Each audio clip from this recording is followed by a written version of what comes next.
For those of you who don't know Adam, he's a regular here, one of our favorite guest speakers and singers. He's an inspirational speaker. He's a sought-after coach and corporate trainer who's become a leader in new thought in the fields of positive psychology and practical spirituality. Adam brings a deep passion and commitment to helping individuals and organizations become their very best by bringing down-to-earth, real-time, a real-life approach to every aspect of our lives. So welcome once again, Reverend Adam Sutton.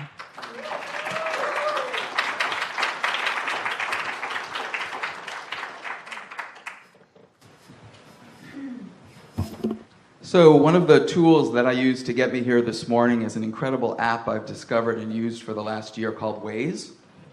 Anybody know Waze or use Waze? So I was likening this morning my use of Waze as an app to guide my path here to Unity on Cape Cod, to trying to figure out what are those apps, what are those tools that I have that guide me back to my spiritual home when I get a little confused, when I get a little bit off track. So I would ask you, right in this moment, to consider the question, what is your spiritual Waze? What is the tool, the application, or the activity, the reminder that you bring up or seek to be able to come back to yourself, to be able to come back to what is inside your core home? So I know that when I get back in the car, I will hit Waze again, and instead of hitting 147 Walton Ave, Hyannis, Massachusetts, which I've nailed as a favorite because it is, I will punch in home with my address attached, and I will trust Waze to take me home. I find that with the waves of life crashing around me, trying to seek the peace that is beneath the waves, it is challenging to remember what I need in addition to that app on my phone to get me back home, to get me back to my center, to come home to God, to spirit, to light, to that holiness that lives inside of us. What I have found in the last 6 months to a year, through a very tumultuous time, is that returning to home often for me means moving back into the familiar and being okay with that. We seek comfort as human beings. We seek pleasure and comfort. We seek to be known. We come back here, one of the reasons, I believe, if you've been in this room before, you come back to be seen, to be heard, to be known, to connect with this community, to, in essence, come home again. If you seek to come home, you have decided that this is a familiar place to you, a place that's comfortable enough. Maybe it pushes your edges. That would be great. We need all to be learning. But it is comfortable enough that you can come, you can sit, you relax, and for the most part, your inner dialogue relaxes, the anxiety shifts, lowers a little bit, and you think, I'm going to be okay. If you've been here before and had a good time and survived, you may even have a positive expectation that you will leave lifted up or that you will hear something useful or helpful. I have found that to come back home, I need to remember the familiar. I need to seek it out. My home has been tested severely, as many of yours have. My home geopolitically is very confusing to me. I don't really know what to believe, so I don't really have a sense that those things that I don't often think about, I don't have to think about, peace and politics, I don't know if it's going to be okay. I don't know who's going to figure it out. I don't know how sanity and peace will prevail, except when I sit and I'm quiet and I recognize that this home, our home, the home that we all share, this planet, has been through a lot more than what I perceive we're going through now. And when I move beyond the larger picture of the geopolitical and I move back into the personal, I will tell you there is no greater shaking of the home foundations than spending 5 days over the Christmas holiday in a hospice with your father, helping him transition. My father passed on December 27th. We had waited for 5 days for him to do so. Many of you have been on the journey with me. I speak very personally through my work. I find that as I do so and offer my own authentic experience, it seems to help others touch their own. So I tell the truth up here. It was a very challenging time and not. One of the things I've really never had a problem with is this understanding that there is a transition to the place where there is peace beneath the waves. I am so grateful for that.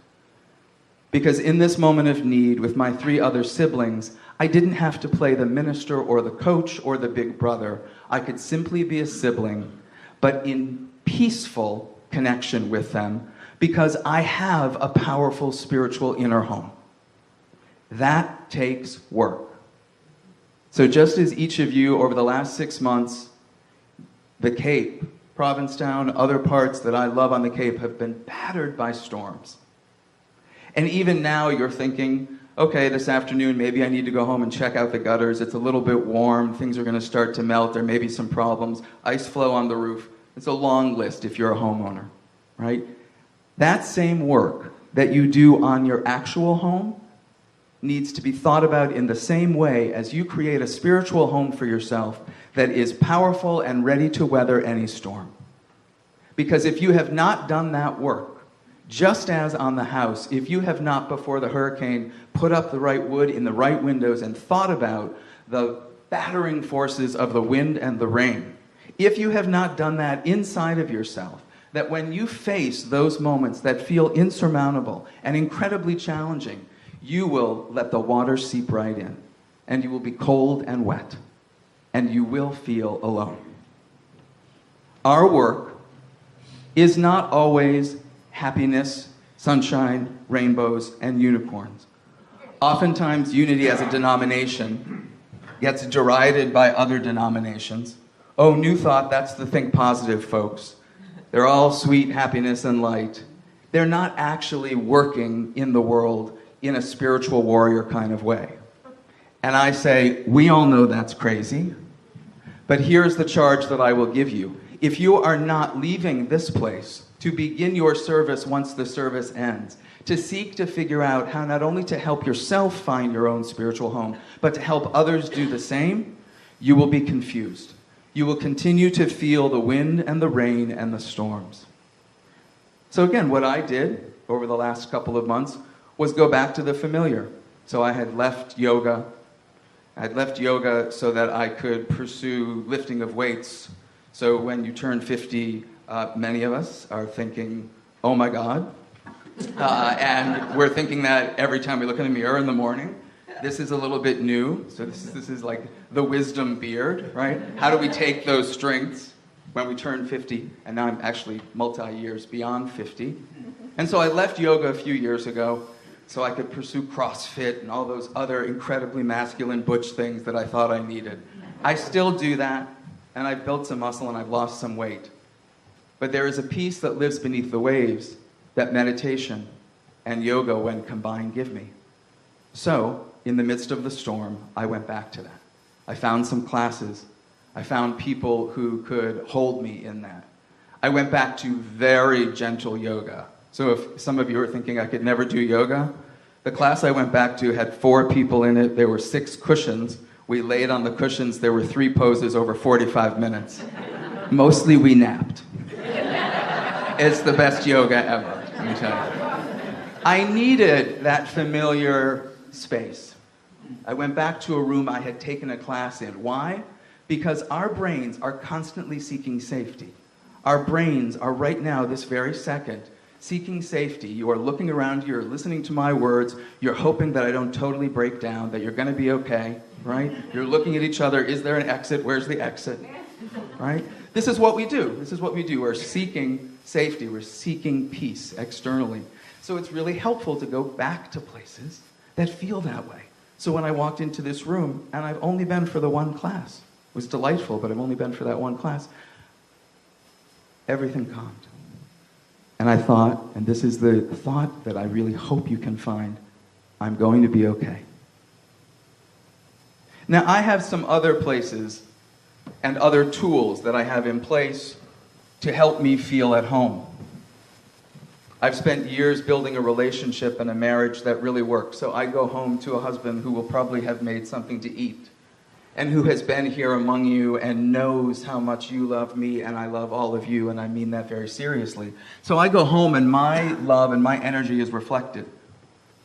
My stepmother is right now at church in Florida, having lived with my father and worked with my father for over 40 years in complete concert and partnership. A marriage that really worked, and the one that I hold up above all other marriages I've ever seen. And she will go home from church, and she will be alone. She will be alone in a lovely house that they spent a lot of money and time to build that my father never got to enjoy. And when I talk to her, an incredibly strong woman of 85, I ask her how she's doing, and she says, well, I have no idea what to do. I don't know what to do. And the thing that saves her that I will offer you is that she has the most powerful personal faith I have ever experienced. Now, we have clashed over this faith. The way in which she finds home is a little different than the way in which I find home. I look to Jesus as way shower. She actually looks to Jesus as the one holding her hand to get her to the door. Right? And that's brilliant and perfect for her.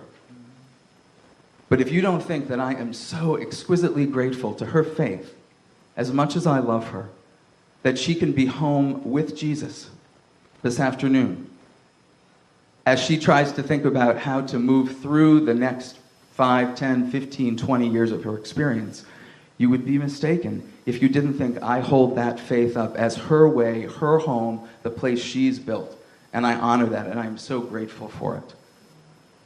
Most of us do not have a solid spiritual home. We have a foundation built on many years of fear and of wondering and of tenuous experimentation.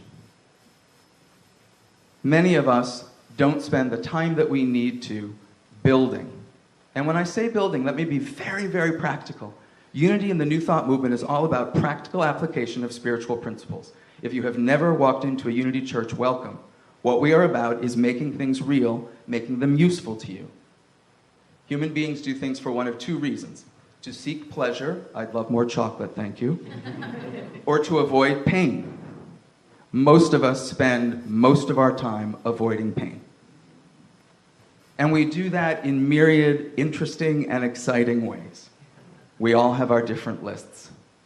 What we often are avoiding is coming home to spirit, sitting quietly, or running a marathon, whatever that piece looks like for you, long enough to recognize that you've already been there.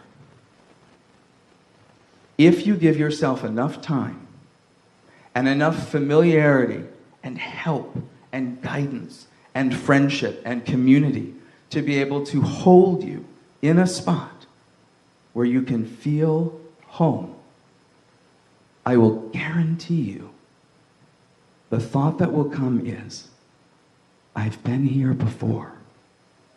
I am known. I am home. The challenge is, for most of us, emotional toleration. We often don't have the capacity, haven't built up the tolerance to be able to move through the guest house of emotional experience, as Rumi might say. To be able to allow for the pain, the passion, and the joy. Until the house shakes, and there is a metaphorical spiritual hurricane. And then we grasp. Where was that home? I lost the directions. Oh my God, it's not even in my app, it's not coming up, it's not coming up. I put in spiritual home in ways, nothing's coming up, it's not even finding anything. There is no way to find it externally. A powerful spiritual message, I think, on a Sunday morning is the one that I deliver many times, which is, it is up to you. It is up to each of you to figure out what that home looks like. I will give you one key. How many of you have ever sort of been lost on your way, forgotten your keys, left them in the office or at the, a friend's house, wherever, at the gym. You get home, you get to your front door, your back door, however you normally go in your house, and you're locked out. Anybody ever been locked out? It is a really awful feeling. It's terrifying. Spiritually, we experience that every day. Every day. We come up against a locked door, and we think, I'm not enough, and I don't have the key. God doesn't see me, or the door would already be open. Why isn't the door wide open? Why isn't God waiting for me with cinnamon buns? Why is that not happening? I did all this work. I went to church this week. I helped out. I volunteered for 3 hours. I said all the right things. I did all the right things. I'm a loving, good person. And the door is locked. I will offer this. The only key that I have found that is effective to entering your spiritual home when you find it locked is compassion. The key is compassion. Compassion for yourself, which allows you to feel compassion for the other. Most of our hearts are in deep lockdown. Most of our hearts are shielded in a way that is appropriate in many situations. Unfortunately, the challenge is that we have learned to protect to such an extent that we protect our own hearts from ourselves.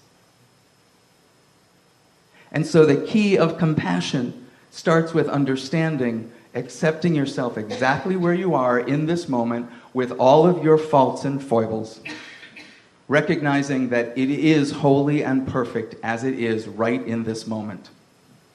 And if you really do want to come home, as opposed to staying distracted outside, screaming at the world, frustrated at your neighbor for not having another key ready for you. If you really want to step into spiritual responsibility and power unlimited, it is up to you to go get that key made. To head to the nearest hardware store and to create a key that can be used again and again to unlock your spiritual home, to find your peace. Your peace is different than mine. It is part of the whole. But your key, just like your house key, does not match mine. It is different. It is forged through years of commitment to your own process, to your own spiritual unfolding. And it is never fully finished. So take the key, whatever it looks like. Apply compassion to your own process. Open your own heart to yourself, and you will be on your way home.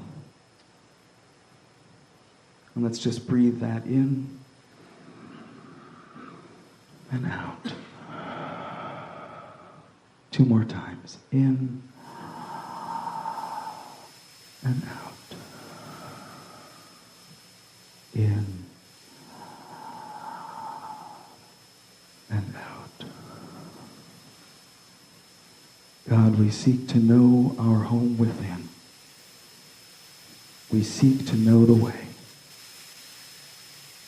We ask for the capacity to feel true compassion, knowing that it is the key that unlocks the gateway to being home forever and ever.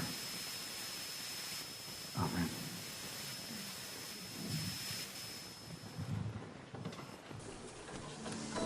I will say, this is the one home that I felt I could come to today.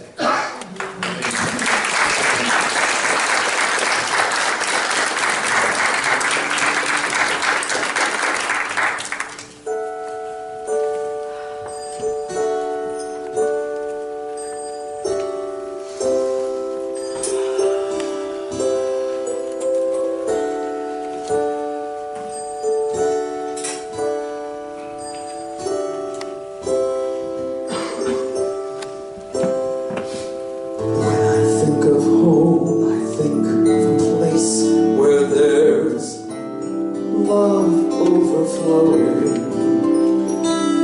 I wish wish I was home, I wish I was back there with the things I've been knowing. That makes the tall grass bend into leaning. Suddenly the snowflakes that fall have a meaning. Sprinkling the sea makes it all clean.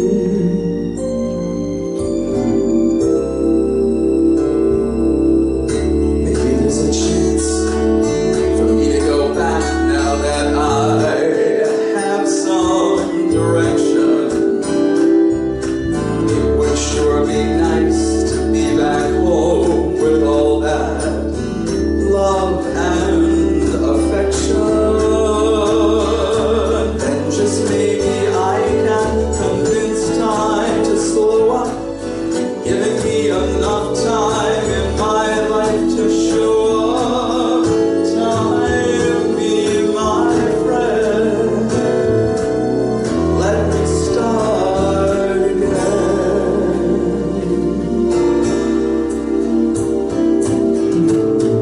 Suddenly my world's gone, changed its face, but I still know where I'm going. I have had my mind spun around in space, and yet I've watched it glowing. Oh, if you're listening, God, please don't make it hard to know if we should believe the things we see. Tell me, should we run away? Should we try and stay? Or would it be better to just let things be?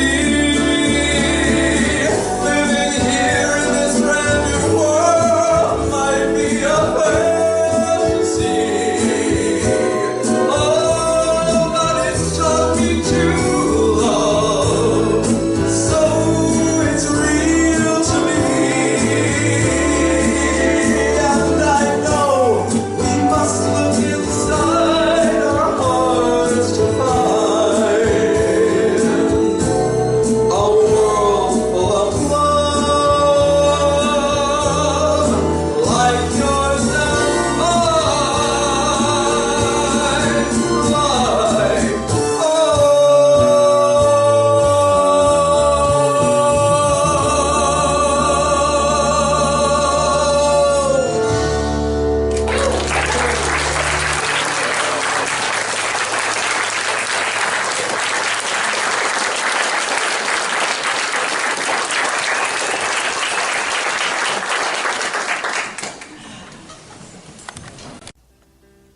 You have been watching the message from our Sunday celebration service here at Unity on Cape Cod, providing a positive path for spiritual living. Please join us every Sunday morning at 10 a.m. at 147 Walton Ave, Hyannis, Mass. And visit us online at www.unityoncapecod.org.